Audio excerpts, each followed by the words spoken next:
Waalaikumsalam. Hormat Mbak Gita, Pak Camat, Ketua Anggota DPRD Sinjai, Kabit Pariwisata, dan hadir pada malam ini. Sekali lagi, Assalamualaikum warahmatullahi wabarakatuh. Waalaikumsalam warahmatullahi wabarakatuh. Malam ini saya sangat berat sekali untuk dipanggil berorasi, karena tema akan saya angkat malam-malam ini adalah tentang Turungang, yang mana saya akan berhadapan dengan orang-orang Turungang sendiri. Ya. Judulnya adalah Kerajaan Turungang, Dilema Antara Lahir, Jaya, dan Terlupakan. Jadi maaf kalau ada hal-hal yang berbeda dengan pandangan Bapak. Marilah kita bertemu dan membuka naskah-naskah kuno kita agar Turungang bisa muncul kembali. Baiklah, next. Secara sejarah, Turungang adalah kerajaan pertama di Kabupaten Sinjai. Sekitar tahun 1400-an sudah ada kerajaan besar di tempat ini. 5 raja di sini, baru muncul kerajaan raja-raja di tempat lain. Tondong, Bulo-Bulo, Mati selama ini sangat dikenal, ternyata berinduk ke Turungang. Itu perlu diketahui. Bukti-buktinya adalah salah satunya adalah Emba. Emba dalam konteks budaya selatan adalah tempat ritual. Tapi kenapa di Turungang Baji atau di Bonto Salama, di Terasa, dijadikan juga sebagai makam? Inilah letak perbedaannya, karena dialah berlebih dahulu sebelum menarik ritual adalah makam. Dalam Lontara mengatakan, bisa lihat, silakan next. Inilah Lontara Turungang. Yang di Turungang saya tidak pernah mendapatkan. 15 tahun yang lalu saya berupaya mencari Lontara di sini, tak ada yang mau memperlihatkan. Alhamdulillah saya ke Bone dan saya ke Belanda, ke Jerman, dapat hasilnya ini. Next, inilah ya. Dalam Lontar tadi mengatakan bahwa Tomanurung pertama di Turungang bernama Tandri Baru. Yang kedua, barulah muncul Tomanurung kedua bernama Besek Padang Cilikbo, yang suatu saat melihat bertemu dengan Karaing Helo Langi-Langi dari Bulukumba, Mangolomaniangi Temena, Mangolomanorangi Temena, si Runtuk dan Runtuk Nyameng, lahirlah seorang anak yang bernama Besek Padang. Kedua yang dia melahirkan, dan tapi anaknya tidak menikah, pupu. Yang ketiga adalah Besek Besek Goa. Dia berasal dari Goa. Dia menelusuri pusat tanah Pocitanaya di Goa, tembusnya di Pak Betu. Dari Pak Betu dibilang-bilang sama masyarakat tidak mau disembah, lari ke Patontongan. Dari Patontongan dia lari ke Korong. Dari Korong dia lari ke Turungang Baji. Tapi tidak ditemukan.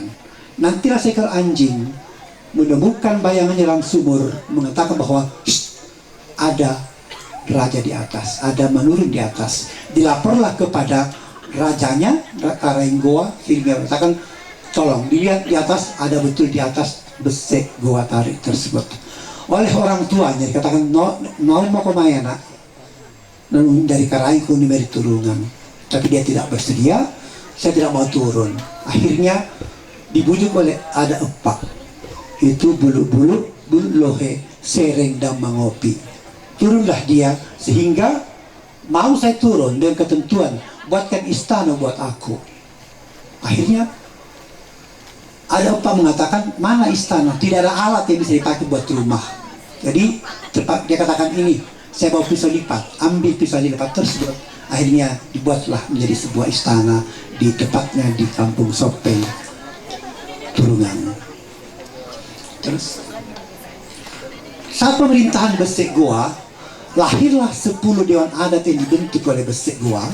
Yang pertama bernama Macoa Panyu, yang kedua bernama Macoa Moge, yang ketiga Galarang Paru, yang keempat Galarang Sanam, yang selanjutnya adalah Macoa Colo, Macoa Kambilong, Macoa Hama, Macoa Rampang, Macoa Toci, dan Galak Borong. Maaf kepada tokoh Turungang, Masih ada nggak kampung semacam ini di Turunan Baji hari ini? Ingat, masih ada? Yang mana ada? Ya? Apakah masih ada kampung yang begini di sini?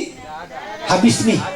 Oke, inilah karena sekitar tahun 1500 barulah muncul, menjelang 1500 ya. 1470-an inilah yang ada. Bapak bisa buka nanti di buku Matos. Oke, lanjut. Kemudian, bagaimana dikatakan bangkitnya Turungan? Turungan pernah jaya. Saking jayanya, Islam di Turungan pernah jaya. Kita lihat dulu, Islam masuk ke Sinjai itu sekitar tahun 1607 resminya, yaitu pada tanggal 9 Desember 1607 ataukah 1 Ramadan 1016 Hijriah. Itu pada saat Lapatet Dungi mengatakan saya bersedia masuk Islam. Sebelumnya ada Arut Tondong Tohoke dan Arut Lamati Latuasur tahun 1606, tetapi tidak dikatakan masuk Islam sebelum Bulo-Bulo masuk Islam. Nah sekarang, bagaimana dengan di Pitul Limpoa? Di Pitul Limpoa, orang pertama kali yang menjadi Islam adalah Arut Turunan, seorang wanita yang bernama Rajuna. Bisa lontaran di bawahnya? Next. Inilah sepotong lontara yang mengatakan bahwa, coba saya bacakan. Lapatet Dungi, kita baca yang keempat garis 4 di atas. Lapatet Dungi Arun di Bulo-Bulo mula selem. Kemudian engka Arung Marwa di Tondong itu Tohoke asena itu Latoa Sugro Arun di Lamati mula selem. Kemudian Arut Turunan yang terakhir di 2 baris terakhir di Turunan Arum Makundrai Irajuna asena mula mata selem. Inilah lontaranya menjelaskannya. Sayang tidak bisa dapatkan di Turunan, sudah tidak ada lagi, tapi mudah-mudahan malam ini muncul yang baru. Saya angkat, saya juga ada. Ini aja pancingan dulu, sepotong saya angkat. Nanti kalau mau lihat yang panjangnya boleh. Oke, next. Kemudian, karena Islam sangat berkembang di Turunan Baji, Raja Bone justru menikahkan keluarganya ke Turunan Baji. Dia atau Masonga, terutama para pelajar Turunan. Untuk menjaga kemurnian akidah cucu-cucunya, Laton Masonga mengirimkan seorang ulama besar ke Turunan bernama Tomaipe Dain Situncu. Tomaipe Dain Situncu dan menempatkan pendidikannya di Bonto Salama yang sekarang menjadi Tuan Bonto Salama. Next. Santrinya tinggal di datang seluruh dari arah pegunungan. Yang pertama menyebutkan namanya, tidak ada yang menyebutkan Tomaipe, dosa katanya, mabusumi. Sehingga orang-orang Manipi menyebutnya dengan Salatan dan Rimoncong. Kemudian orang-orang di seberang Sungai Tangka memanggilnya Taletuk Mangunjungi de Paliheng. Kemudian orang-orang Turungan sendiri mengatakan Petalallo. Kemudian ada lagi yang mengatakan Petasalabetay di Korong. Dan di orang Lempangan mengatakan Petalebas Songko, dan di tempat lain adalah Puatama Guliling. Inilah nama sungguhnya. Tetapi nama dalam lontara Bone dia bernama Syekh Abdul Muttalib. Jadi namanya Syekh Abdul Muttalib. Next. Begitu akrabnya Arut Turunan dengan Laton Masong Arun Pone, dia mencatat dalam lontar hariannya yang begini. Dia menuliskan begini, bahwa pada tanggal 10 April 1753 bertepatan 5 Jumadil Akhir 1966 datang Arut Turunan menghadap ke Bone yang mengabarkan bahwa Arung Manipi meninggal dunia 1 minggu yang lalu. Ingat, 1753 atau 300 tahun yang lalu orang Raja-Raja Turunan sudah sangat dihormati di tanah Bone. Next. Nah sekarang Bagaimana pelan-pelan turunan bisa turun, bahkan hilang.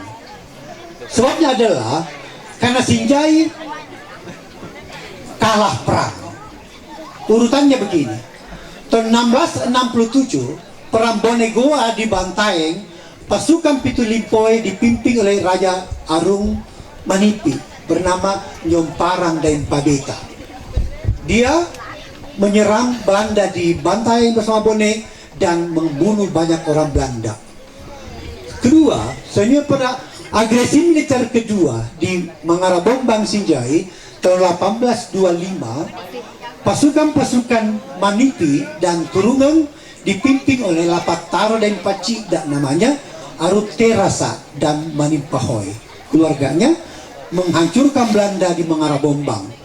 Kemudian agresi militer ketiga tahun 1859, Sinjai jatuh, kalah total. Bitulilimpo dan Bitulilimpo kalah total tanggal 20 November 1859. Kemudian tanggal 25 November 1859 Belanda membentuk satu pimpinan atau bupati yang baru. Jadi sedang Gesak Heber bernama Kapten Wigen. Next. Tugas pertama Wigen adalah menghancurkan dua kerajaan. Satu kerajaan di gunung bernama Kerajaan Turungan dan satu kerajaan di pantai bernama Kerajaan Bulo-Bulo. Tapi yang pertama dihancurkan adalah Kerajaan Turungan. Apa alasannya kenapa Turungan pertama dihancurkan? Karena Belanda ingin menguasai Kerajaan Suka, Balasuka, dan Tombol Pau sebagai tempat menanam komoditas kopi dan semacamnya, komoditas ekspor waktu itu. Kemudian yang dia ambil bukan saja Pau, Suka, dan Balasuka, ternyata termasuk Maningko. Tahu Maningko di mana? Apa saya data sendiri Maningko di mana? Hah? Mamingko, maaf di lontar tertulis tertulis Mamingko. Oke, Mamingko ya, Mamingko ya, Maningko. Selain gubernemen, dia akan menjadikan daerah gubernemen. Jadi Suka, Balasuka, dan Pau termasuk Mamingko tersebut. Next. Demi keamanannya, maka pada tanggal 24 bulan 12 1860 diserahkan tiga daerah ini diserahkan kepada Raja Goa. Raja Goa yang ke-32 bernama Ikumala. Ikumala Jain Parani Karai Lembang Parang sebagai pengawasnya. Tetapi yang dia ambil bukan lagi Maningko, tetapi termasuk Bulu Katanorang, Borong Langie, dan Bonto Uhe. Maka makin luaslah yang diambil Belanda. Terus sedangkan Manipi itu masuk ke Turungan, tetapi orang-orang Balasuka mengamuk dan menyerang Belanda karena antara dia, Turungan, Pau, Suka, dan Balasuka ada perjanjian mengatakan Turungan toeri jajiang, Manipi tori pangadapkang, Balasuka toai rilari tanah. Sekali lagi, Turungan tori jajiang, Manipi tori pangadapkang, Balasuka toai rilari tanah.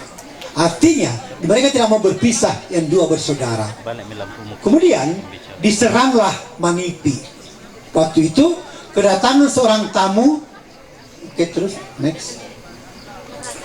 Dia datang tamu namanya Beckers menyerang dan akhirnya perang tersebut terjadi. Belanda marah dan perang berikutnya dibantu oleh Karaing Lombo, anak Arupau bernama Yutek dan Sialu bersama anaknya Baso Pasau dan Sulaiman, dan tertangkap dibuang ke Cianjur, Jawa Barat tanggal 12 Agustus 1862 dan SK pembuangan Belanda nomor 43. Oktober 1864 tertangkap pula Karaing Balasuka dan Daeng Pasalu juga dibuang ke Cianjur. Next. Saat pengasingan ya, ini yang menarik. Saat pengasingan Yutek dan Sial dan Basri Pasau ke Cianjur, dia menikah di Jawa Barat bernama Nyi Masrumi dan melahirkan seorang anak bernama Ardi Winata. Ardiwinata adalah seorang sastrawan besar Indonesia, pernah memimpin balai pustaka. Jadi anaknya, satu anak yang lahir bernama Ardiwinata yang dipanggil dengan Daeng Kanduruang Ardiwinata. Orang Sunda pertama yang menulis novel berbahasa Sunda berjudul Racun Bagi Para Muda atau Barungka Nu Narora. Saking bagusnya karya sastranya, dia mendapat penghargaan dari Belanda waktu itu bernama, terus bawa ada Abad bin Rieder dari Wilhelmina. Sebenarnya apa dosa-dosanya orang Turunga sehingga mau dihapus Belanda? Ya, yang pertama adalah tidak melarang pasukan Pitu Limpo berperang 1825 dipimpin Lapatau dan Pacida. Kedua, tidak bersuara saat penyerangan Jebekers di Manipi. Kemudian yang paling parah adalah pernah menyembunyikan cucu Arumpone bernama Datu Halia, Basis Sanjata, dan Datu Halia, yang punya anak namanya Patongko Dempasampo. Inilah dia akan jadikan raja di Manipi ataukah Turungang. Tapi ternyata Arut Turungang menyembunyikan. Datang utusan Bone, hei, mana Patongko Dempasampo? Saya menjadikan raja di Sailong ataukah di tempat lain di Bone. Tidak ada kenai, lampai berkuntumanya, dan seterusnya. Akhirnya Belanda marah dan Bone. Next. Kemudian coba lihat mengapa Basis Sanjata yang diminati di Bone.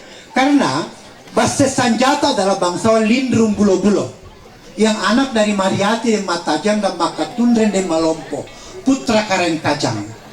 Juga memiliki hubungan darah dengan Banda Cini Lapute Isingna. Kebetulan cucunya ada di sini. Silakan dulu berdiri cucunya dulu deh. Jadi anda punya darah turunan Baji. Oke. Jadi Basis Sanjata punya darah keluarga Lapute Isingna. Kemudian sahabat Sanjata Datu Halia adalah cucu Arun Sumaling dan Laman Larang Datu Sailong. Bui kakek neneknya adalah bernama Beset Tonra. Beset Tonra ini adalah anak Lami Maparep pada sampai wale mati dari Sumbaupu yang menikah dengan Gumitri, anak dari Syekh Yusuf. Kemudian Samim Beset Tonra bernama Syekh Namrullah. Syekh Namrullah ini adalah cucu Nabi Muhammad SAW. Jadi di Bonto Salama ada cucu dari Nabi Muhammad SAW.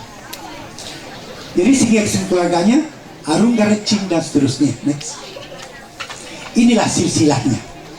Silahkan lihat, inilah silsilahnya. Ini jadi kalau ini bagian bawah ada di sini tertulis Basis Sanjata kawin dengan Datu Halia. Neneknya sampai ke atas adalah Namarullah. Terus next. Ya sudah terus lagi. Nah ini akhirnya. Peta Belanda tahun 1830 ini hasilnya. Jadi Bone, Sinjai, Bulutumba, Goa di atas, ini hasilnya. Apakah Turungang ada? Silakan berikutnya. Ternyata Turungang ada. Inilah daerah-daerah kerajaan besar di masa lalu waktu zaman Belanda. Ada Bulo-Bulo, ada Tondong, ada Lamati, ada Manipahoy, ada Turungang, ada Manipi, Balasuka, Suka, dan Pau. Berarti tahun 1830 orang Turungang masih buah kerajaan besar. Terus lagi sedikit. Nah, ya. Turungang resmi dihapus. Kapan dihapus Turungang sebagai kerajaan? Tanggal 1 Agustus 1862 Turungang dihapus. Itu dengan dilantiknya Besek Rameng sebagai Arum Manipi ke-10 merangkap Turungan, menggantikan Karen Manipi ke-9 Mak Guliling dan Sitondra. Besek Rameng Karen Manipi ke-10 berkuasa sampai 27 Oktober 1865, digantikan oleh Mak Kunaset dan Mateko mulai 27 Oktober dan seterusnya. Ini hapus Turungan. Terus lanjut sedikit lagi. Inilah daftar dari Belanda yang dilantik oleh Belanda. Inilah nama-namanya di Manipi merangkap Turungan. Saya bisa bacakan sedikit. Besek Rameng, Mak Kunaset, Lebu dan Maluru, Basok dan Patinun, Basok dan Papada sampai tahun 1903. Oke, next. Apa keturunan yang hanya dihapus hanya Turungan saja, tidak. Ternyata adalah di Bulo-Bulo juga dihapus. Pasca pemberontakan Lama Saliri dan Malira di Cak Kempong dan pembunuhan Regen Lagani tanggal 23 Mei 1871, Bulo-Bulo juga resmi dihapus. Yaitu SK-nya adalah 1 Februari 1872. Artinya 10 tahun setelah Turungan dihapus. Dan dibagi lagi di Bulo-Bulo Barat dan Bulo-Bulo Timur. Terus Turungan no di Lu Mero. Oke, terus oke. Bukti dihapus tiap Turungan lah. Masih ada waktu sedikit lagi? Oke, sedikit lagi. Bukti mengapa sih kapan mulai Turungan dihapus lagi? Buktinya bahwa dihapus betulan itu pasca pembentukan tahun 38 Belanda membentuk disebut dengan Afdeling Bantai. Onder Afdeling Sinjai ada di Gemeinschaft Manipi. Ingat, Manipi menjadi sebuah kecamatan, Turungan hapus sama sekali. Yang ada justru adalah Kayu Tanam, Pulo, Kaluaram, Kasuaram, Lembana, Pusanti, Sopeng, Rambang, Nangkai, Bongki-Bongki, Bonto, Kampung Baru, Magala, Bihulo, Terasa, Kampala Baru, Kalimbo, dan Takjuru. Turungan sebagai terlupakan sebagai adat bentukan Belanda, hilang. Jadi daerah dan Indonesia hilang. Next. Bagaimana membangkitkan kembali Turungan? Ini saran saja. Jadi ini terakhir. Yang pertama adalah gaya siar Turungan. Jadi bapak dan ibu yang punya lontara silahkan dibuka untuk umum. Tetap ibu yang pegang, bapak pegang di rumahnya. Kalau ada peneliti silahkan kasih lihat kodong. Kan tidak bisa diangkat kampung tak tidak bisa itu. Kedua adalah ceklah benda-benda kerajaannya Turungan. Bolongnya di Turungan mana? Masih ada nggak siapa yang simpan bolongnya di Turungan? Atau benda-benda yang lain? Kemudian benda-benda arkeologinya pasal ingat Turungan pusatnya bukan di sini awalnya, tapi ada di Eremantang dan Laha-Laha-Toa. Silahkan cari, karena sebelum pindah ke Turungan, budaya tertuanya adalah di Eremantang dan Laha-Laha-Toa. Kemudian menelusuri ke Laha-Laha-Toa, kemudian mengumpulkan sisa penggalian atau benda-benda Turungan dan dibuatkan museum. Oke, next. Inilah bukti-bukti Turungan yang ada. Ini sumur adat. Kemudian next. Ini palungan batu atau limpang batu. Terus inilah embak dalam ringstone, dalam ilmu akademik disebut ringstone atau batu meteran. Oke, saya kira cukup ya. Next. Oke. Inilah saat saya mempresentasikan kebudayaan kita di Eropa. Saya pernah mempresentasikan Turungan dan di Eropa sana. Ini mohon maaf kepada bapak-bapak saya, saudara-saudara saya yang mohon maaf karena saya berbicara tentang Turungan di mana kampung bapak. Saya kira ini masih sedikit sekali. Kalau ibu dan bapak sudah akan membuka lontar yang bapak miliki atau ibu miliki, pasti akan lebih kaya lah Turungan. Saya simpan naskah ini di panitia. Kepada bapak, ibu atau adik-adik yang mau miliki naskahnya, silahkan ambil di panitia. Silahkan ambil prestisnya, atau kan bisa. Kemudian lontar-lontaran saya pakai di atas, saya akan serahkan kepada satu panitia dari Tobonga. Silahkan ambil lontarannya. Saya bakal lontarannya. Jadi supaya bisa ditempel di sanggarnya sana. Ini silsilah Datu Halia, lengkap sampai ke Damrula, sampai ke Basir Tondra, sampai kepada Laton Mas. Kemudian basis senjata dan seterusnya. Kemudian nama raja-raja Manipi yang dilantik Belanda ada semua di sini. Mana? Yes. Oke, ini dia. Oke, mudah-mudahan bisa dipelajari anak-anak kita di Tobonga dan bisa lebih cerdas ke depan menjadi. Terima kasih kalau ada kata-kata yang salah tidak berkenan di hati Anda, ibu dan bapak sekalian, saya mohon maaf sebesar-besarnya karena bagaimanapun juga inilah inilah sedikit yang saya sampaikan karena waktu yang diberikan kepada saya hanya 30 menit. Sekali lagi mohon maaf kalau ada kekurangan. Wabillahi taufiq wal hidayah. Assalamualaikum warahmatullahi wabarakatuh.